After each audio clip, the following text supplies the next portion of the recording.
Hi friends, can you believe it has been 19 years since the Christmas shoes released?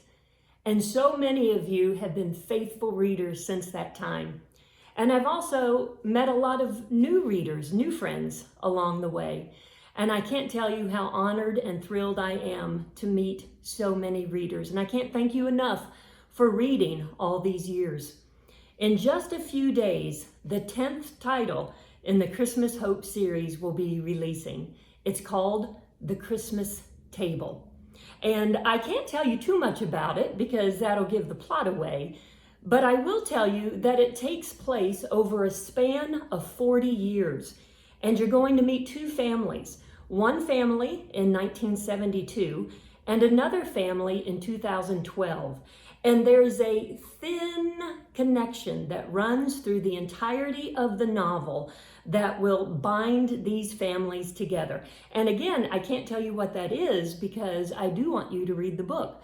But it's unique in the fact that it goes back and forth between several decades, but also because at the back of the book, there are recipes that are written. So if you like to cook or bake like I do, you might really enjoy The Christmas Table. And what I wanted to do today is just read the first chapter for you because it's really short. It's also on my website if you would like to read it there as well. But chapter 1 takes place in 1972. And then in chapter 2, you'll meet the family from 2012. But for now, I just want to read you chapter 1 of The Christmas Table. 35-year-old John Creighton pulls a slab of black walnut wood from the back of his pickup truck and carries it into the small workshop behind his home. He retrieves 2 more slabs, setting each one down on the work table, sizing them up and his task at hand.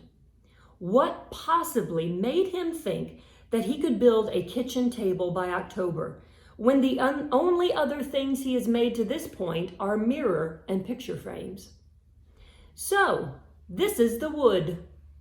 He turns to see his 30-year-old wife, Joan, standing in the doorway with her shoulder-length brown hair pulled back into a ponytail and holding their 1-year-old son, Christopher.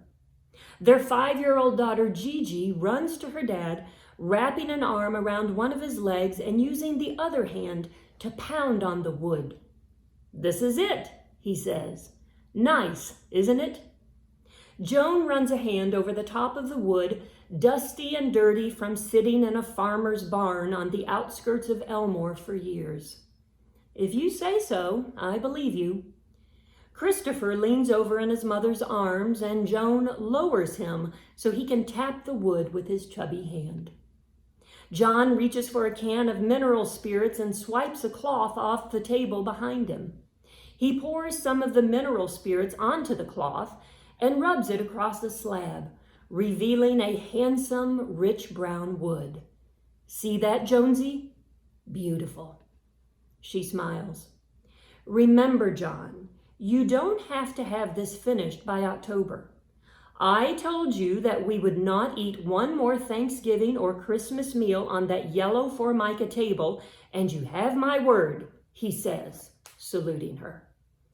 "I'm just saying you don't have to rush it." He leans against the workbench, looking at her. "Are you implying I won't be able to have it finished by October?" She opens her mouth. "Are you inferring you don't believe in my fine skills as a craftsman of tables? Are you saying I can't demonstrate my woodworking abilities on our local PBS affiliate?" Joan laughs, setting Christopher down on the floor. "I'm suggesting you've never made a table before, so take it easy on yourself." John throws the white cloth on top of the wood. "Game on, sister. Game on. The table will be done and it will be magnificent. The question is, will we be able to say the same thing about your turkey? Are you calling yourself a turkey? Because that's how I interpreted that." He rears his head back, laughing. "To be so pretty, you're a cruel woman, Joan Creighton."